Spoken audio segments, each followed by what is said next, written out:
Friends, अब हम बात करते हैं आज के स्वाध्याय की। आज का स्वाध्याय, जैसे कि आप सब जानते हैं, हमारी पुस्तक the power of subconscious mind यानी हमारे अवचेतन मन की शक्ति, written by doctor Joseph Murphy. बहुत ही सुंदर ऐसी सेल्फ हेल्प बुक है जो कि हमारा चीजों को समझने का और उन्हें जानने का, अब जानने का तरीका ही बदल देगा, जो हमारी जिंदगी को बदल देगा। ऑथर हमें राइट माइंडसेट के बारे में बताते हैं, यानी सोचने का सही तरीका क्या है, और फिर हमें उसके साथ साथ ऐसे टूल्स और ऐसी टेक्निक के बारे में बताते हैं जिससे हम अपने अवचेतन मन की शक्ति को जगाकर अपने लक्ष्य को प्राप्त कर सकते हैं और अपने जीवन को आनंद में बना सकते हैं। तो आइए शुरू करते हैं आज का चैप्टर। आज का हमारा टॉपिक है सफलता। इससे पहले कि हम टॉपिक शुरू करें, मुझे 1 मिनट दीजिए, मैं पीपीटी शुरू कर लूं।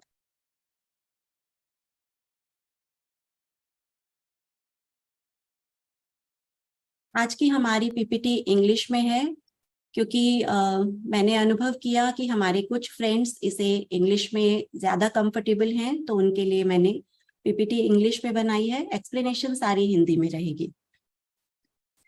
तो आज का हमारा टॉपिक है सफलता हमारे अवचेतन मन में साझेदार है। तो यहाँ सबसे पहले मैं आपसे एक प्रश्न पूछना चाहूंगी कि आप क्या जानते हैं सफलता के बारे में? आपकी नजर में सफलता क्या है?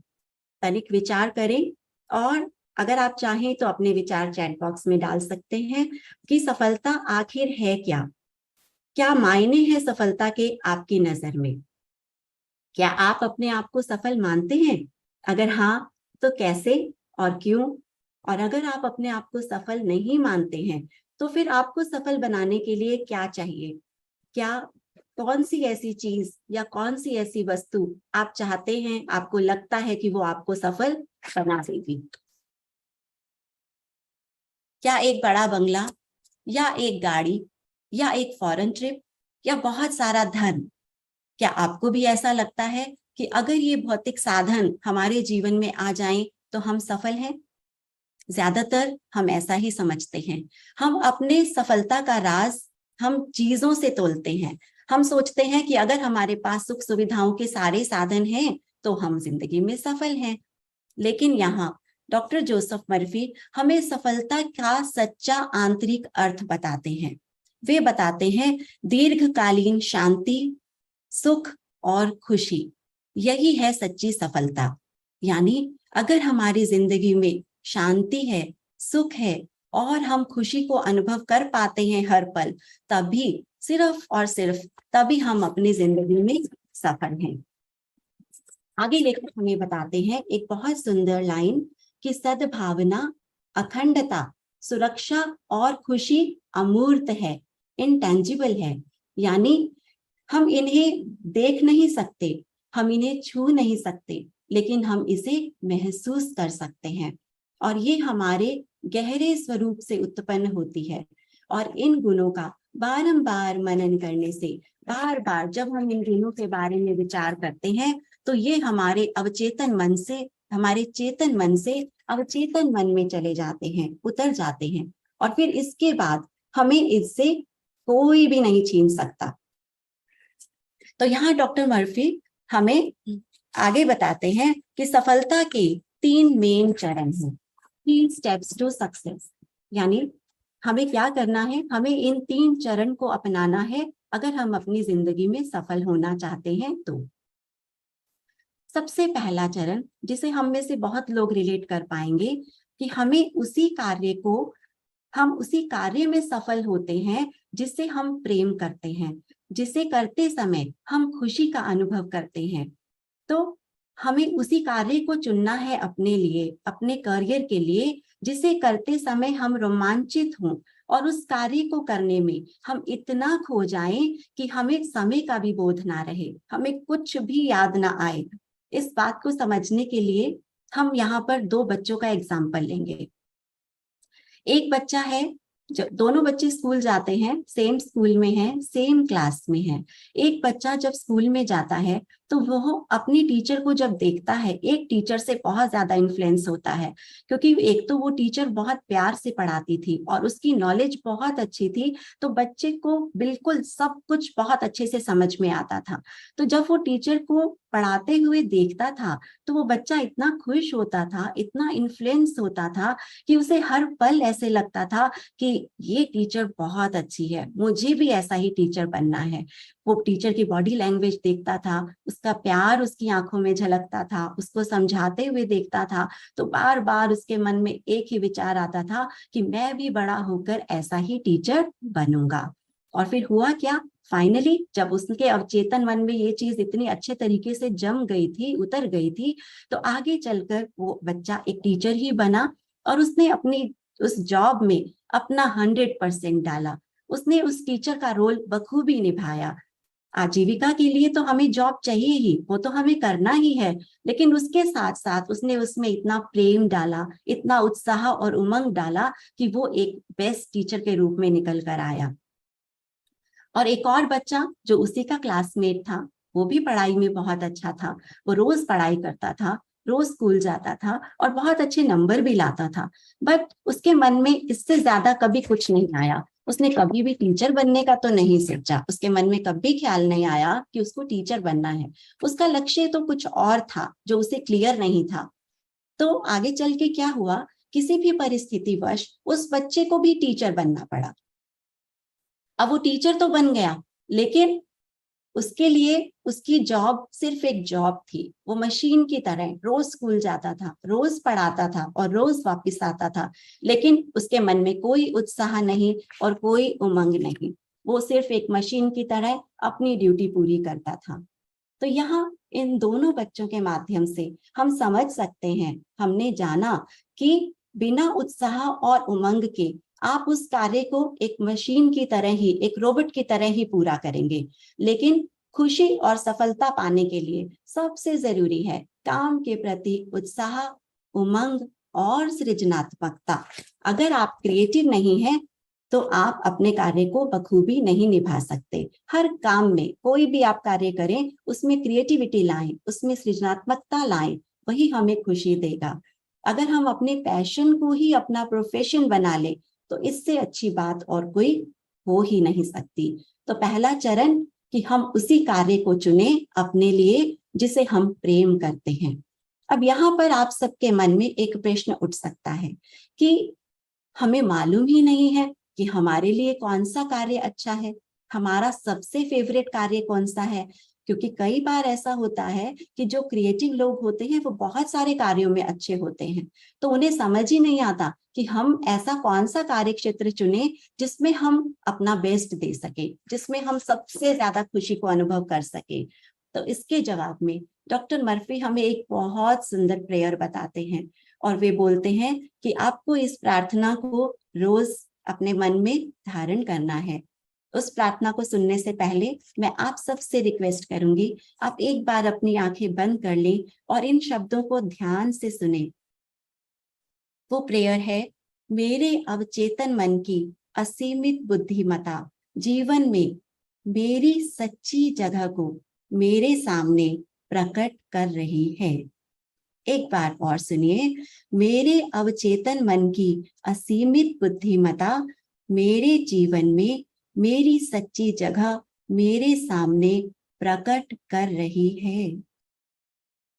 धीरे धीरे पूरे प्रेम और आस्था के साथ जब हम इस प्रेयर को रोज करते हैं, बारंबार करते हैं, तो हमें डायरेक्शन मिलने लगती है।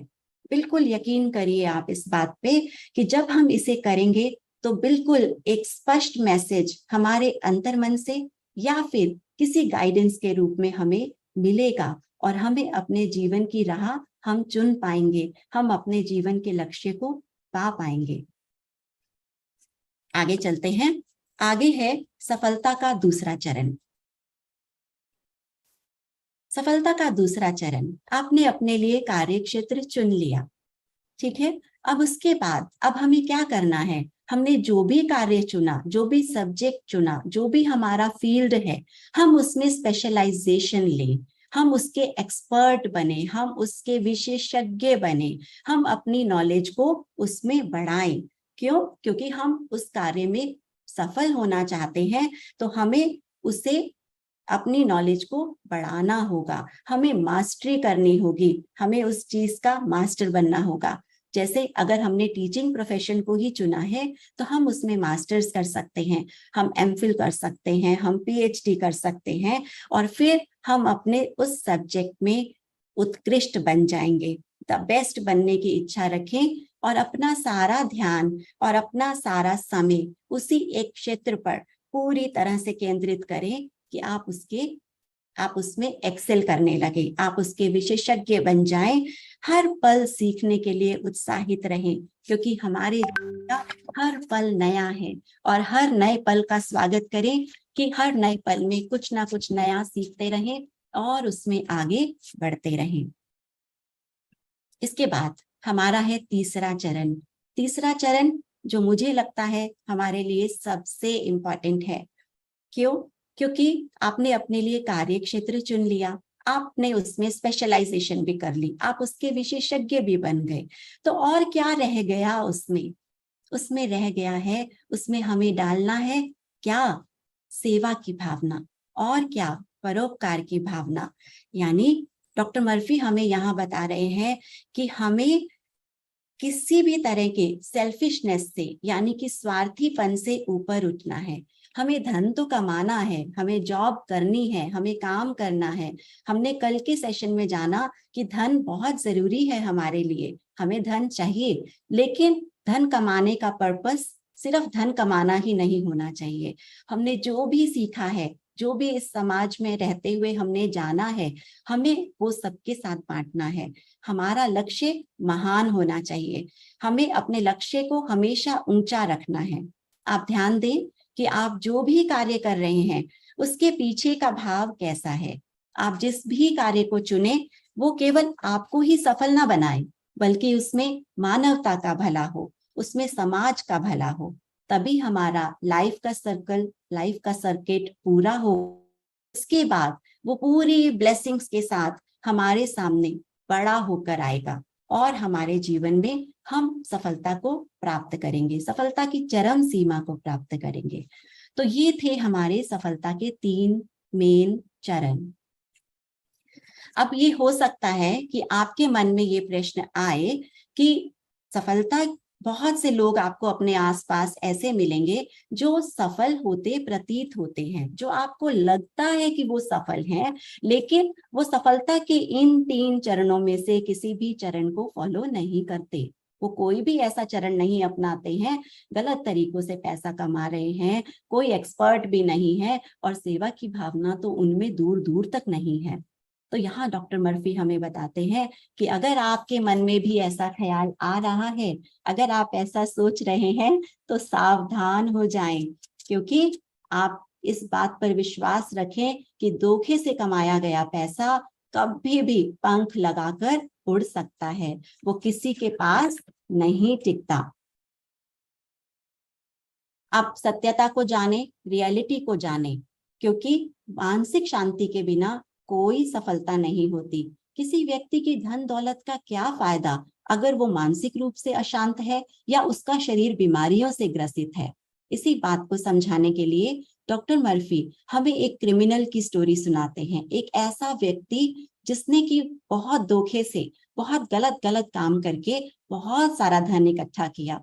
तो लोगों को ऐसा लगता था कि वो तो बहुत धनवान है, वो तो बहुत पावरफुल है, उसकी तो बहुत ऊपर तक पहचान है। तो सभी लोग डर कर रहते थे, और उसे भी ऐसे लगता था कि वो तो बहुत सक्सेसफुल है। लेकिन जैसे कि हम जानते हैं, बुराई का अंत बुरा ही होता है। तो उसके जीवन में भी वो समय आया जबकि पुलिस उसके पीछे लग गई, पुलिस को उसके बुरे कारनामों का पता चला, पुलिस ने उसके नाम के सर्च वारंट निकाले और उसे पकड़ने के लिए पता नहीं कितने लाख का इनाम रख दिया। अब इसके मन में थोड़ा सा डर पैदा हुआ, उसे डर लगने लगा। फ्रांस में उसका एक और घर था, बहुत शानदार, बहुत सुख सुविधाओं से बना हुआ। तो वो फ्रांस के उस घर में शिफ्ट हो गया, चला गया। वहां उसने अपनी सिक्योरिटी बहुत टाइट कर ली और पूरी तरह से अपने आप को छुपा कर वहां पे वो बैठ गया। लेकिन लोगों की नजरों से तो दूर, लेकिन अपने मन से बहुत डरा हुआ, बहुत गिल्ट में रहा। और धीरे धीरे ये गिल्ट और फियर उसके मन में इतना ज्यादा पनपने लगा कि उसके बाद वो बीमार रहने लगा। बहुत से डॉक्टर्स को बुलाया, लेकिन उसको ना तो दिन का आराम और ना रात की नींद, सब उड़ गया उसके मन से।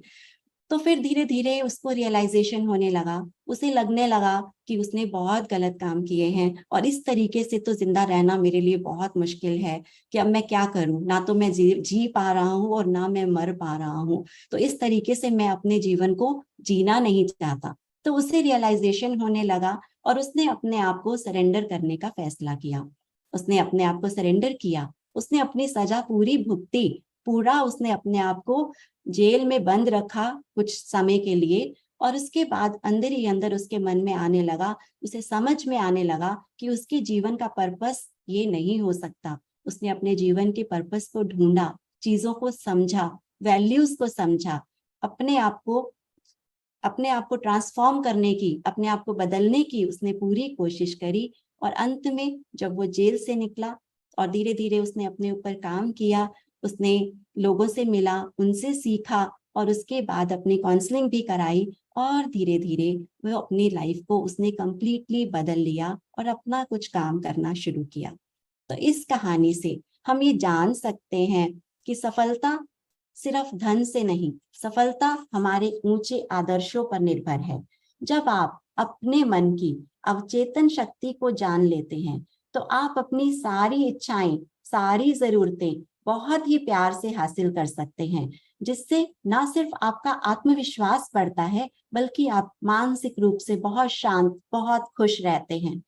अगर हम अपने देश के 50 सक्सेसफुल लोगों की, सफल लोगों की भी लिस्ट निकालें, तो हम पाएंगे कि वे सभी अपने मन की अवचेतन शक्तियों का सही तरीके से प्रयोग करते हैं, पूरी तरह से अपने मन की आवाज को फॉलो करते हैं। वे लोग हर कार्य को पूरा अंजाम तक लेकर जाते हैं। जब भी उनके मन में कोई नया विचार, कोई नया आइडिया या कोई नया थॉट आता है, तो उसी समय उसका ब्लूप्रिंट अपने मन में बना लेते हैं और उसी समय उस विचार को जीना शुरू कर देते हैं और ऐसा समझते हैं कि जैसे वो कार्य तो हो ही चुका है।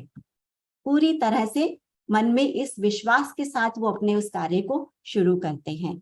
तो हमने जाना कि वे ये सोच लेते हैं कि वो कार्य हो चुका है।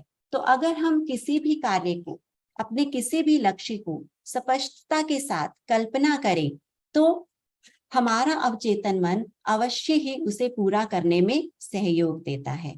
तो हमने जाना कि सफलता के ये 3 मेन चरण प्लस हमारे मन की अवचेतन शक्ति, यही है किसी भी बड़े से बड़े कार्य को सफलतापूर्वक करने का राज।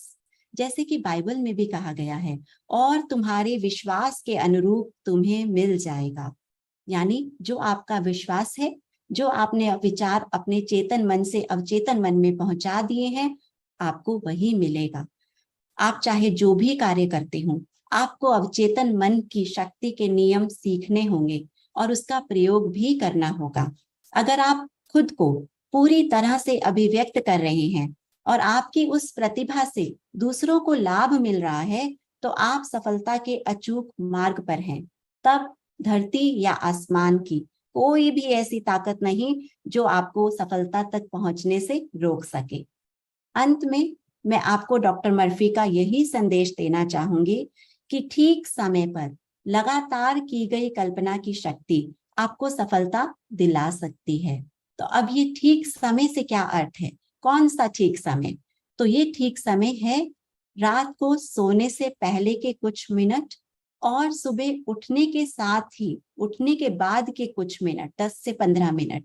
यानी जब आप रात को सोने जा रहे हैं, आपने तैयारी कर ली है सोने की, आप अपने बिस्तर पर पहुंच चुके हैं, तो जो आपको 10 मिनट मिलते हैं और उठने के बाद के 10 मिनट, क्योंकि उस समय अगर आपने अपने विचार चेतन मन से अवचेतन मन तक पहुंचा दिया, तो वो बेस्ट समय है। जब क्यों बेस्ट समय है? क्योंकि उस समय हमारा चेतन मन सुप्तावस्था की तरफ जा रहा होता है और हमारा अवचेतन मन पूरी तरह से जागृत होता है। तो सबसे पहले आपको क्या करना है? आपको अपने शरीर को स्थिर रखना है, आपको अपने मन को शांत करना है और अपने ध्यान में अपने आप को गतिहीन कर लेना है। बिल्कुल शांत भाव से स्थिर शरीर के साथ आपको बैठना है। और दूसरा कदम है कि आप उसके बाद अपने मन चाहे परिणाम की कल्पना करेंगे। हमेशा याद रखें कि आप जिसे खोज रहे हैं वो भी आपको खोज रहा है। कितनी सुंदर लाइन है कि हम हमेशा सोचते हैं हमें ये चाहिए, हमें ये करना है, ये हमारे लिए जरूरी है। हम हर चीज सिर्फ और सिर्फ अपने तरीके से सोचते हैं। बट आप देखिए, अगर हमें जॉब चाहिए तो किसी ना किसी कंपनी में भी उस समय एम्प्लॉयज की जरूरत होती है।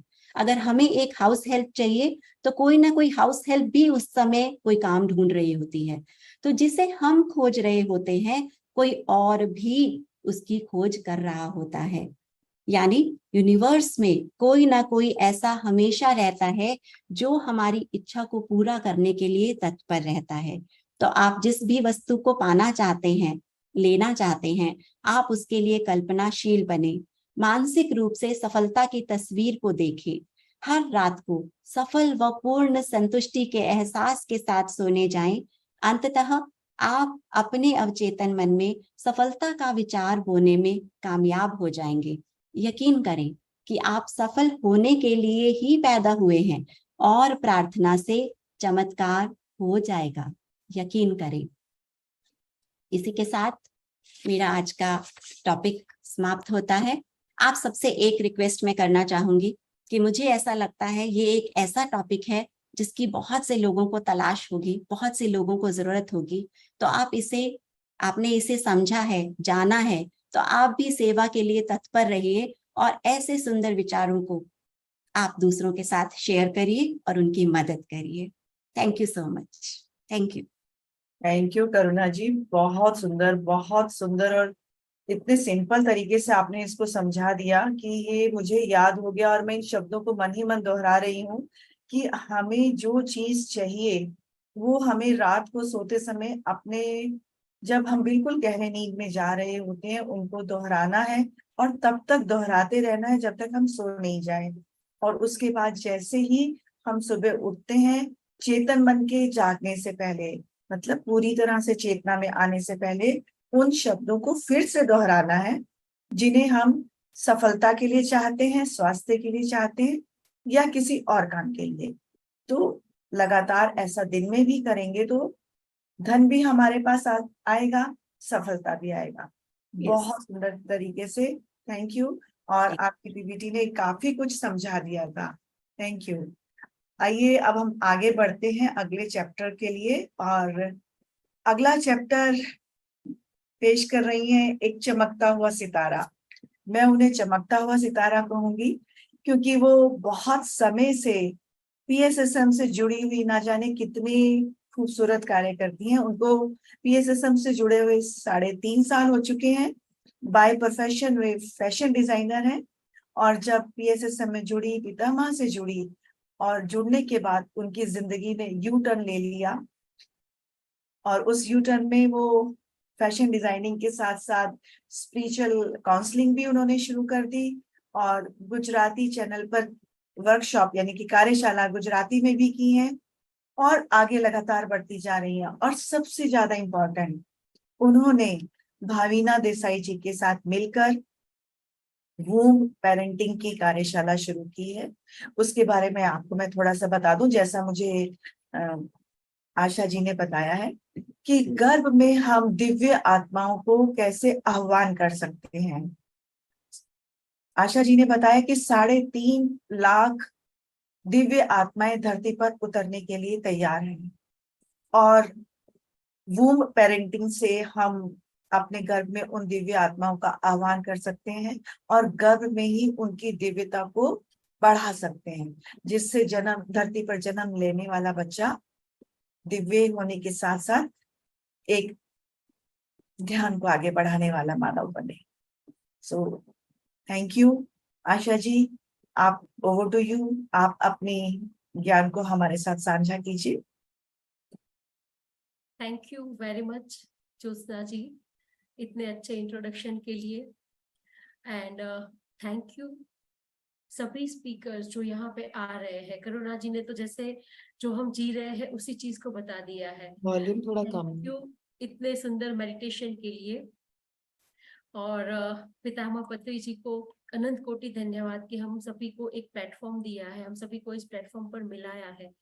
एंड सारिका मैम, आपके लिए तो क्या कहे कि आपने सभी को, सभी के अंदर की उस चेतना को, उस पावर को बाहर निकाला है। तो आपको शत शत नमन, थैंक यू वेरी मच।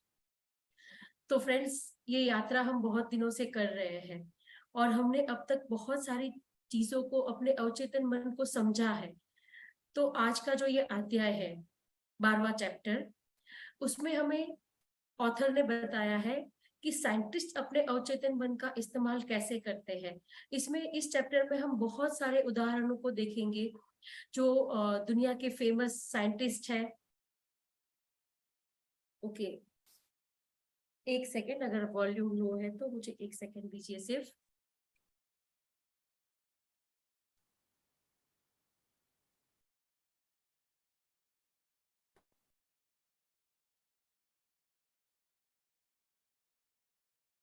अभी ठीक है? थोड़ा और बढ़ा के सुनो। ओके, अब मैं अपनी आवाज को बढ़ाती हूँ। Yes, thank you. तो इस चैप्टर में हम बहुत सारे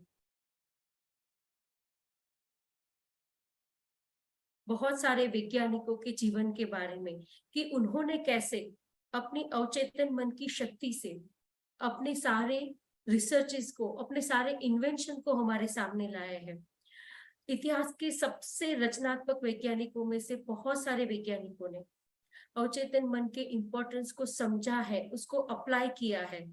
और इनमें बहुत सारे नाम ऐसे भी हैं जिनको हम सभी जानते हैं, एडिसन, मार्कोनी, आइंस्टाइन और भी बहुत सारे वैज्ञानिकों ने ये कैसे होगा, इसको कैसे करें, और अपने अंतर्दृष्टि को पाने के लिए उन्होंने अवचेतन मन का इस्तेमाल किया है और दुनिया के सामने अपने ग्रेट अचीवमेंट्स को लाए हैं। महान वैज्ञानिक और रिसर्चर्स की सफलता को पक्का करने में जो सबसे इंपॉर्टेंट रोल निभाया है, उस कारणों में से सबसे इंपॉर्टेंट कारण को हम कहें तो वो है अवचेतन मन की शक्ति को पहचानना और उसकी कार्यक्षमता को एक्शन में लाना। जोसेफ पर्फी जी ने हमें इसमें बहुत सारे एग्जाम्पल्स दिए हैं। उसमें से एक बहुत ही उदाहरण है, बहुत ही अमेजिंग उदाहरण है, जो है एक केमिस्ट फ्रेडरिच का। फ्रेडरिच जो है ना, वो वेंजाइम नाम के एक हाइड्रोकार्बन के ऊपर बहुत समय से रिसर्च कर रहे थे और लगातार इस समस्या के सामने जूझ रहे थे। इतने सारे प्रयत्नों के बाद उनको कहीं पे भी कोई रास्ता नहीं दिख रहा था। फिर वो एक दिन थक कर, हार कर, जब हल नहीं मिला तो उन्होंने इस पूरे मामले को अपने अवचेतन मन को सौंप दिया। और थोड़े समय के बाद जब वो लंदन की एक बस में चढ़ रहे थे तो उनके दिमाग में अचानक से कुछ फ्लैश हुआ, कोई इमेज दिखाई दी उनको। वो पिक्चर इस तरीके से कुछ दिखा कि जैसे एक सांप है, वो अपनी ही पूंछ को खा रहा है और एक पिनव्हील की तरह क्रिएट किया। पिनव्हील यानी कि जो बच्चे पेपर का वो एक फैन सा होता है ना, कि जो हवा से चलता है, उसको पिनव्हील कहते हैं। तो वैसी कुछ इमेज उनके अंदर दिखाई दी और ये इमेज ने उनकी रिसर्च को एक अलग दिशा दे दी और बहुत ही जल्द वो इस आंसर तक पहुंच गए।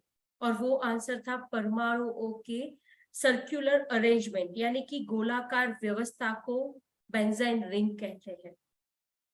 कितना अमेजिंग है कि जब थककर उन्होंने उस विषय को इतना सोचकर छोड़ दिया तो उनके सबकॉन्शियस ने उसको क्लिक कर दिया। ऐसे ही एक और वैज्ञानिक है जिन्होंने अपने इन्वेंशन को, बहुत सारे इन्वेंशन को एक रिजल्ट तक पहुंचाया है। हम सभी निकोला टेस्ला को जानते ही हैं, हम सभी ने नाम सुना है। उन्होंने इलेक्ट्रिसिटी के क्षेत्र में बहुत सारे ऐसे अनगिनत कार्य किए हैं कि जैसे वो हमारे लिए एक बहुत ही बढ़िया इन्वेंशन है। एक टेस्ला कॉइल करके उनका एक इन्वेंशन है जिसको म्यूजियम में रखा गया है। और ये इन्वेंशन है एक धातु का चार्ज गोला। ये बच्चों का फेवरेट इन्वेंशन है फ्रेंड्स। क्योंकि जैसे ही इस धातु के गोले को कोई स्पर्श करता है तो उनके बाल सीधे डायरेक्शन में खड़े हो जाते हैं।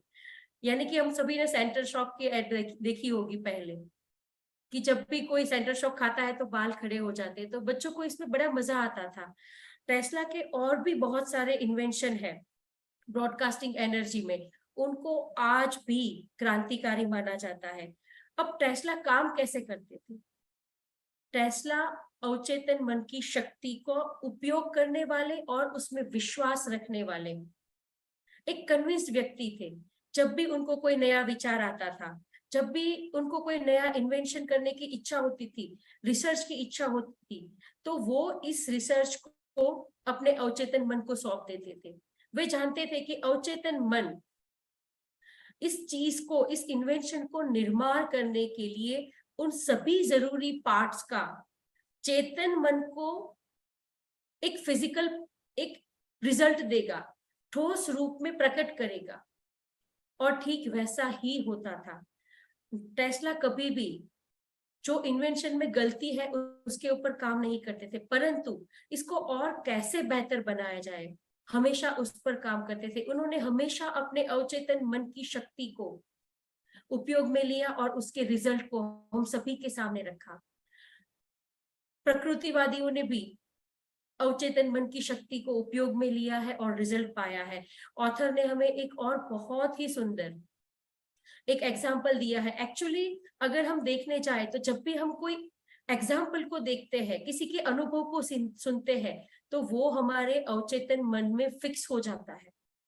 और इसीलिए ऑथर ने इस चैप्टर में मैक्सिमम एग्जाम्पल दिए हैं, और वो भी दुनिया के महान साइंटिस्ट के। अब एक सेम ऐसे फेमस नेचुरलिस्ट यानी कि प्रकृतिवादी जो हार्वर्ड यूनिवर्सिटी के प्रोफेसर हैं, उनका नाम है लुइस अगासिस, और वो 19th सेंचुरी के सबसे प्रतिष्ठित अमेरिकन नेचुरलिस्ट थे। उन्हें नींद के समय अपनी अवचेतन शक्ति का पता चला। आगे जो हम एग्जाम्पल उनके जीवन का सुनेंगे वो उनकी ऑटोबायोग्राफी में से लिया गया है। दोस्तों, वो एक फिश के ऊपर सर्च कर रहे थे, कितने समय से उसको सर्च करने की कोशिश कर रहे थे, उनके अवशेषों को ढूंढने का प्रयत्न कर रहे थे, परंतु थक कर हार कर प्रोफेसर ने आखिरकार अपना काम एक तरफ रख दिया, अपने दिमाग में से उसको निकालने का प्रयत्न किया। फिर एक रात जब वो सो रहे थे, सुबह उठने के समय उन्हें विश्वास हो गया कि सोते समय उन्होंने कुछ तो देखा है। उस फिश के सभी अवशेषों को उन्होंने पूरी तरीके से रिस्टोर होते हुए देखा। फिर जब वो उठे, उन्होंने उस मैसेज को पकड़ने की कोशिश की, परंतु वो सफल नहीं हुए। फिर वो ये सोचकर अपने लैब में गए कि शायद मैं उस स्टोन को देखूंगा तो मुझे उसके लिए रिकॉल हो जाएगा, परंतु ऐसा नहीं हुआ। नेक्स्ट डे सेम घटना बनी कि सुबह जब उठ करके उन्होंने उसको बनाने का कोशिश किया, तब वो नहीं बन पाया, वो पिक्चर क्रिएट ही नहीं हो पाया। फिर थर्ड डे वो इस विश्वास के साथ सोए कि आज भी मुझे सेम अवशेष दिखेंगे। तो उन्होंने इसी विश्वास के साथ एक पेन और पेपर लेके अपने तकिए के पास रख दिया, और हुआ भी वैसा। सुबह उठने से कुछ ही समय पहले उनको पहले एक पिक्चर धुंधला सा दिखा, और फिर वो पिक्चर एकदम क्लियर हो गया। उन्होंने आधी नींद में उस पिक्चर को पेपर के ऊपर उतार लिया। फिर जैसे ही सुबह उठे, वो तुरंत अपनी लैब में गए, उस स्टोन के ऊपर जहां पे वो फिश के अवशेष स्टोर किए हुए थे, स्टोर्ड थे, उसको हटाया, एक लेयर को हटाया। तो उन्होंने देखा, उनके आश्चर्य का कोई ठिकाना नहीं रहा कि ये ठीक वैसा है जैसा उन्होंने पिक्चर बनाया था, जैसा उन्होंने अपने सपने में देखा था। तो कितना अमेजिंग है, जब हम किसी भी बात पर विश्वास करते हैं तो अपने आप चीजें हमारे जीवन में आने लगती है, और यही अवचेतन मन का नियम है। दोस्तों, ये चैप्टर थोड़ा सा लंबा है, शायद मैं 10 मिनट ज्यादा ले सकती हूँ, इसके लिए मैं सभी की माफी चाहती हूँ। परंतु जैसे हम एग्जाम्पल सुनेंगे ना, हमारे अंदर वो स्टोर होता जाएगा, इस शक्ति को हम विश्वास से जीने लगेंगे। आराम से Asha ji, take your time. बहुत अच्छा। Thank you ma'am, thank you very much ma'am. फिर एक और ऐसे आउटस्टैंडिंग फिजिशियन है जिन्होंने डायबिटीज की समस्या को सुलझाया।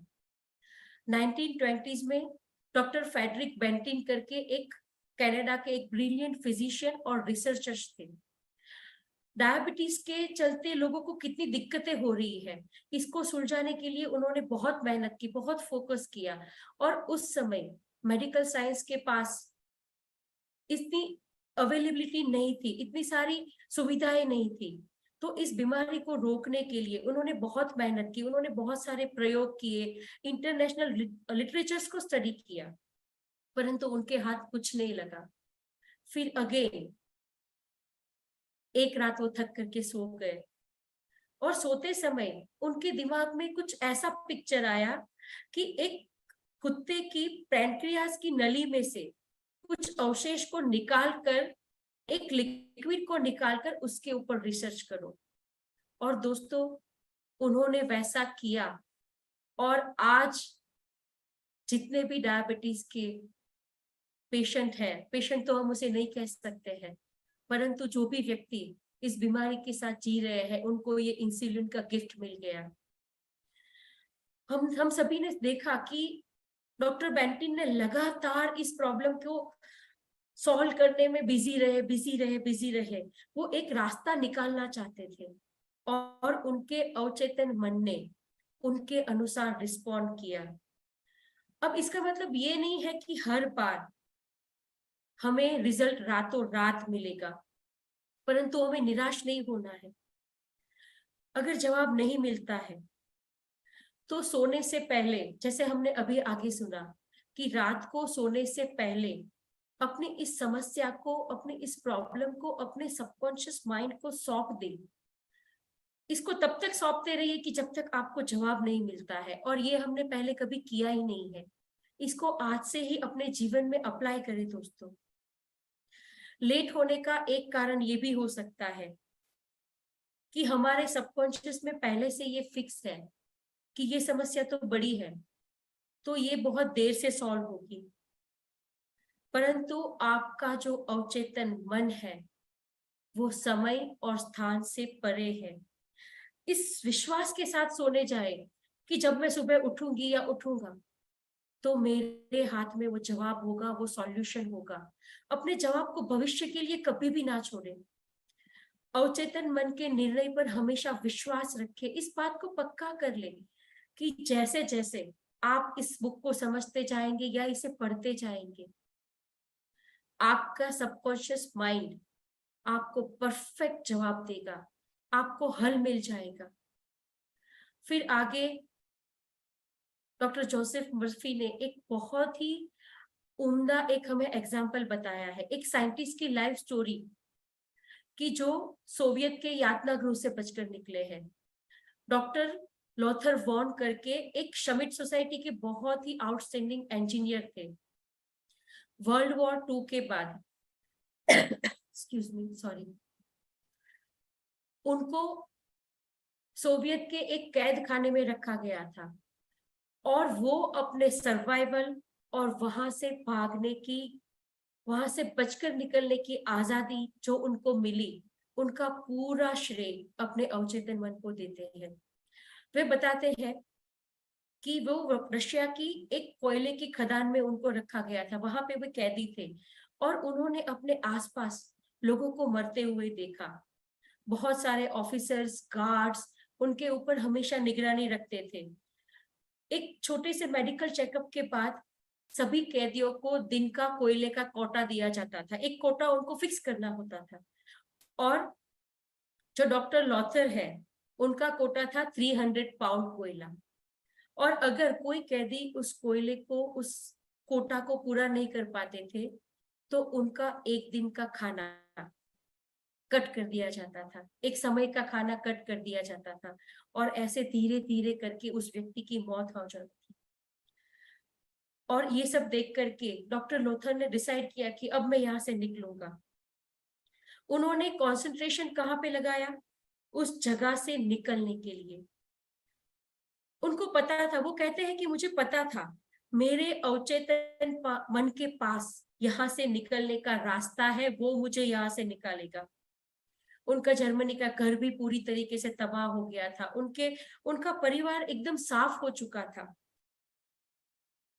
उनके दोस्त साथी सब या तो वर्ल्ड वॉर के दौरान मर चुके थे या तो वो ऐसी ही किसी कैद में थे। उन्होंने अपने अवचेतन मन को कहा कि मैं लॉस एंजलिस जाना चाहता हूँ और आप मुझे रास्ता दिखाओगे। और फिर उन्होंने क्या किया, उन्होंने लॉस एंजलिस की तस्वीरें देखी हुई थी, उस तस्वीरों को वो दिन और रात सोचते रहे, उसे इमेजिन करते रहे, कल्पना करते रहे विलशायर की, जो वहां का एक रोड का नाम है। विलशायर के रास्ते में अपनी अमेरिकन फ्रेंड जो उन्हें बर्लिन में मिली थी और इस समय वो उनकी पत्नी है, उनके साथ वो वहां पे शॉपिंग कर रहे हैं, स्टोर्स में जा रहे हैं, मॉल्स को घूम रहे हैं, रेस्टोरेंट में खाना खा रहे हैं, और ये वो लगातार इमेजिन करते रहे। उन्होंने जो पिक्चर देखी थी उनको इतना स्पष्ट तरीके से देखा कि जैसे वो जेल के एक वृक्ष को देखते थे। वहां का रोज का एक शेड्यूल था दोस्तों। अब आप इसको समझिएगा कि उनके अवचेतन मन ने कैसे उनको मदद की वहां से निकलने में, कैसे उन्होंने रास्ता बनाया। वहां का रोज जेल का एक शेड्यूल था कि हर रोज सुबह कैदियों की गिनती होती थी, और हमारे जो डॉक्टर है उनका नंबर था 17।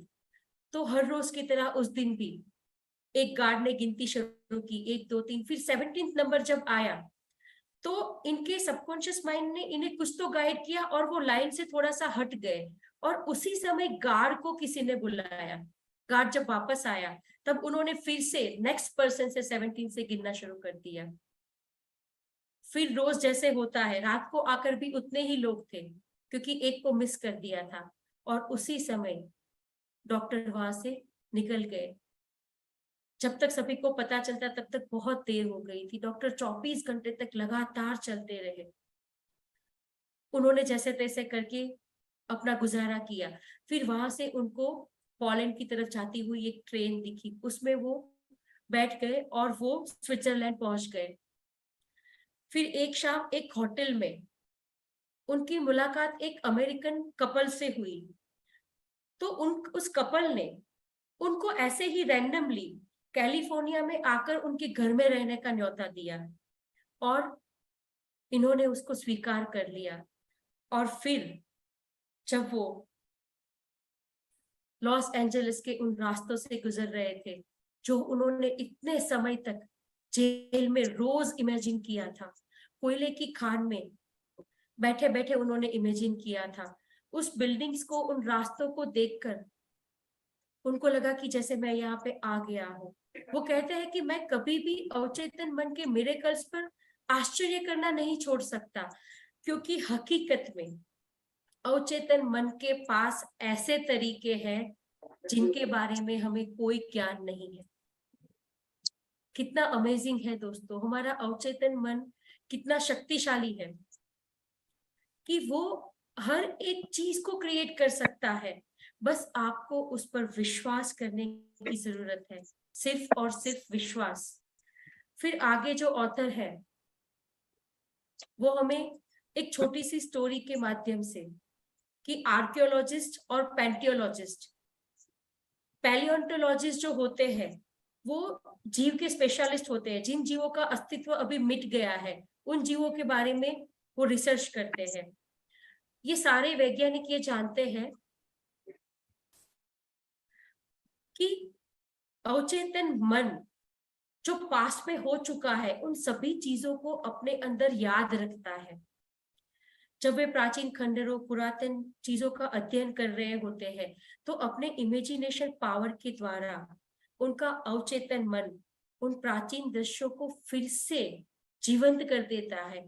जो डेड पास्ट बन चुका है वो प्रेजेंट में फिर से जीवित हो जाता है, और इसी के माध्यम से वो प्राचीन बर्तनों, मंदिरों या हथियारों को क्यों बनाया गया था, कब बनाया गया था और कैसे बनाया गया था, ये सभी जानकारी हम तक पहुंचा सकते हैं।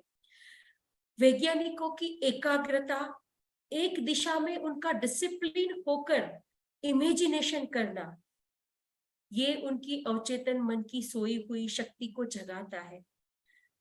जिनसे वो इमेजिन करते हैं प्राचीन मंदिरों की छत पर एक आवरण लगाकर, कल्पना करते हैं कि उसके आसपास कैसा गार्डन होगा, कैसे फाउंटेन्स होंगे और कैसी कैसी चीजें रही होगी।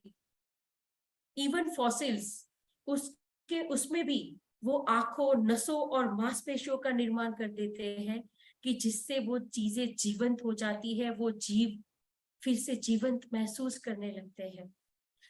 इमेजिनेशन से पास्ट को प्रेजेंट बनाया जा सकता है और इससे हमें पता चलता है कि हमारा मन जो है वो समय और स्थान से परे है। अपने डिसिप्लिन, कंट्रोल और एक दिशा में निर्देशित इमेजिनेशन के द्वारा आप किसी भी साइंटिफिक और जो इंस्पायर्ड थिंकर्स हैं उनके साथी बन सकते हैं। हम भी उतने शक्तिशाली हैं, हमारा अवचेतन मन भी इतना ही शक्तिशाली है। तो हम सभी आगे इसको देखते हैं कि इस पे काम कैसे करना है। ऑथर ने बहुत ही हमें सुंदर तरीके से बताया है कि अपने अवचेतन मन से किस प्रकार मार्गदर्शन प्राप्त करें। जब भी आप किसी कार्य को डिफिकल्ट समझ लेते हैं अथवा अपने कोई प्रॉब्लम का कोई आपको हल नहीं मिल रहा है, तब हमें क्या करना है? सबसे पहला स्टेप हमें लेना है कि उसके बारे में रचनात्मक वे से सोचना शुरू करना है। अगर हम डरे हुए हैं या चिंता में हैं, तो इसका मतलब है कि हम सही तरीके से नहीं सोच रहे हैं, क्योंकि सच्ची सोच में कभी भी डर नहीं होता है, वो हमेशा डर से मुक्त होती है।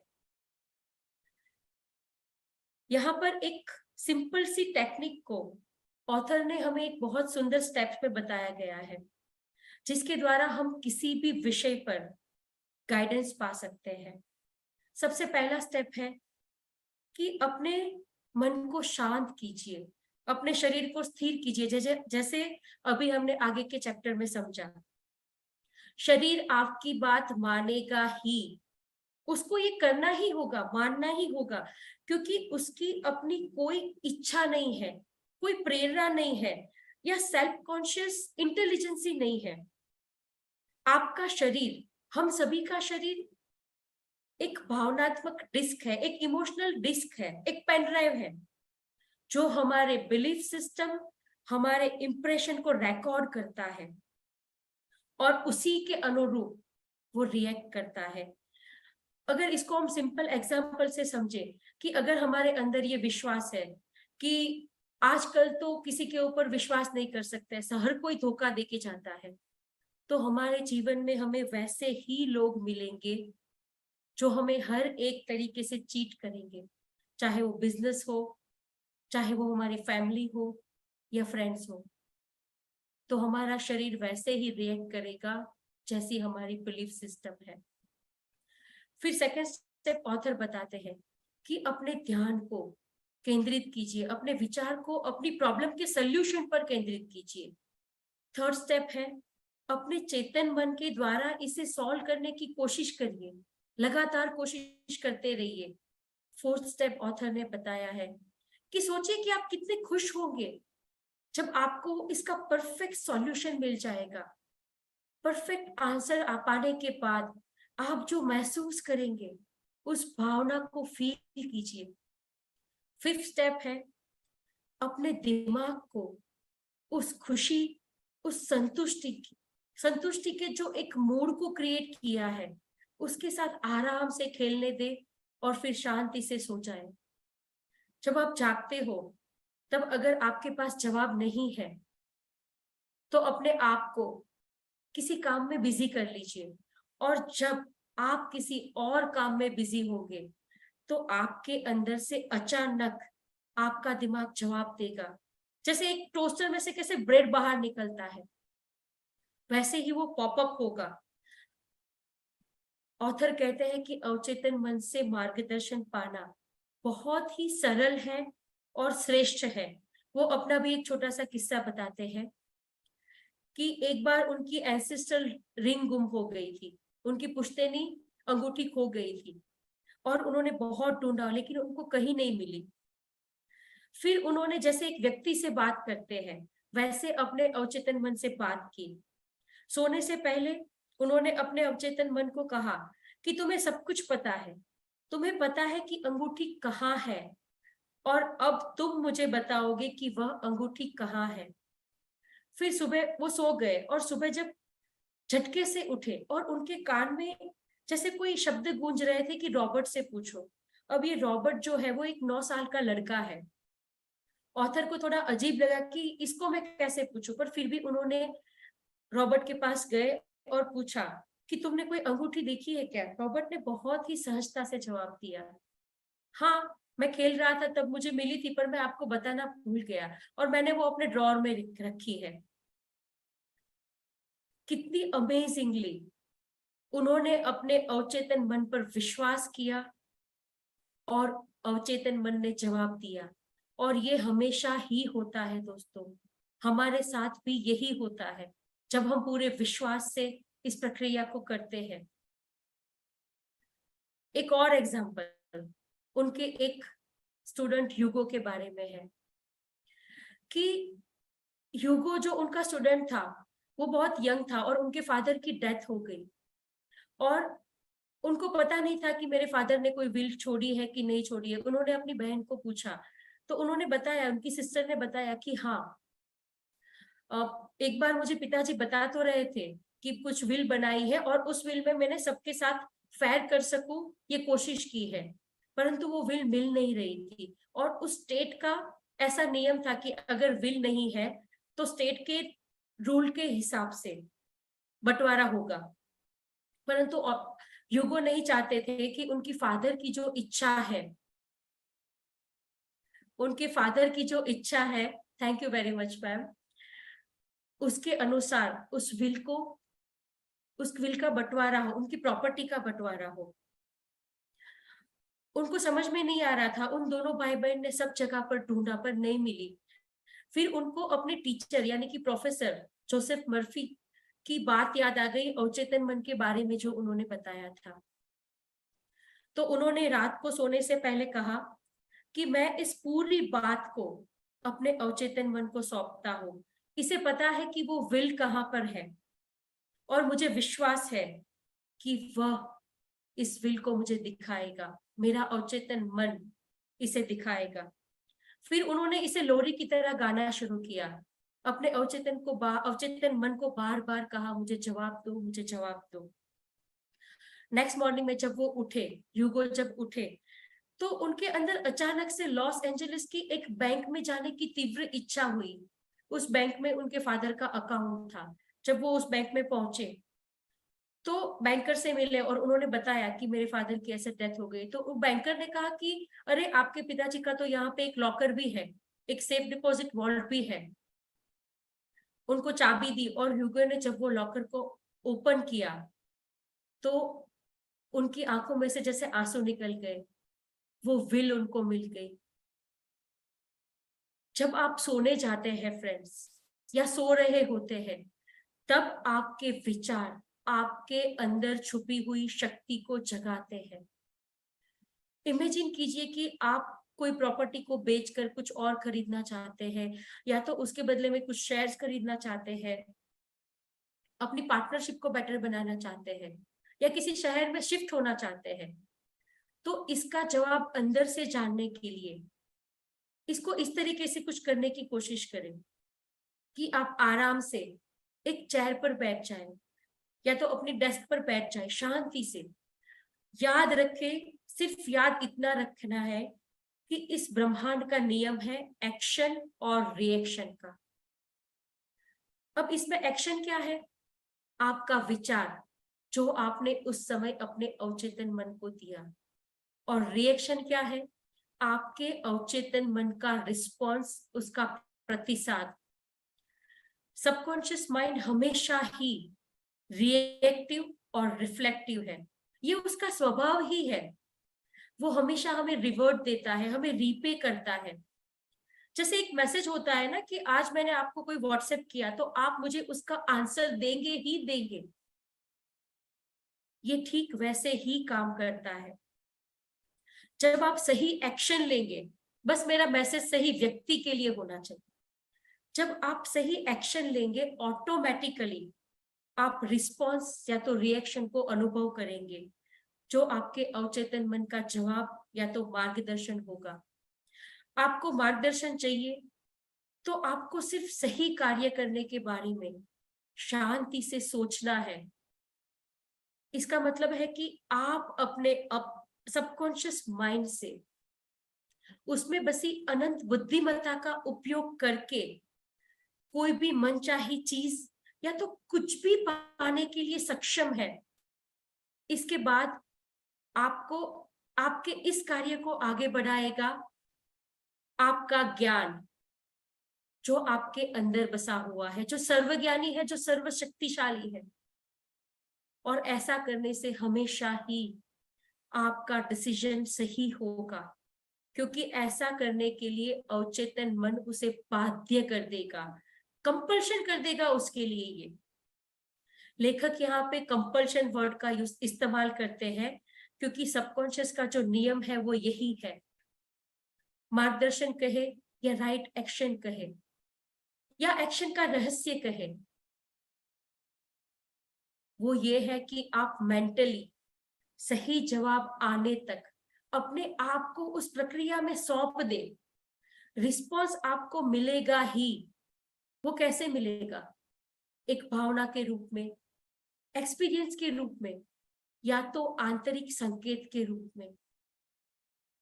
और ये इतना स्ट्रॉन्ग संकेत होगा, जैसे हम सभी को ध्यान में बहुत सारी चीजें पता चलती है, इन सब के द्वारा आप जान पाओगे कि आपको अपना जवाब मिल गया है। आपको इस शक्ति का इस्तेमाल उस बिंदु तक करना है जहां से यह शक्ति आपका इस्तेमाल करना शुरू कर देगी, और फिर आपके अंदर मौजूद वो विजडम, उस विषय के बारे में जो समझ, वो अपना कार्य शुरू कर देगी। और इसके बाद ऑथर कहते हैं कि आप जब ये प्रक्रिया करेंगे तो कभी भी आप गलत कदम नहीं उठा पाएंगे। आप पाओगे कि आप सभी तरीके से एक प्लेजेंट मूड में रहते हैं, आप अपने अंदर से शांति से भरे हुए रहते हैं। और यही हमारे जीवन का, हमारे सबकॉन्शियस माइंड का पावर है फ्रेंड्स। और इतना कहते हुए मैं इस चैप्टर को यहीं पे रोकूंगी। And thank you very much author को, कि जिन्होंने इस बुक के द्वारा हमें बहुत कुछ बताया है। थैंक यू सारिका मैम, कि इस चैप्टर के द्वारा मैं बहुत सारी चीजों को समझ पाई हूँ। Thank you, thank you, thank you in आप सभी को जो इतनी देर तक यहाँ पे रुके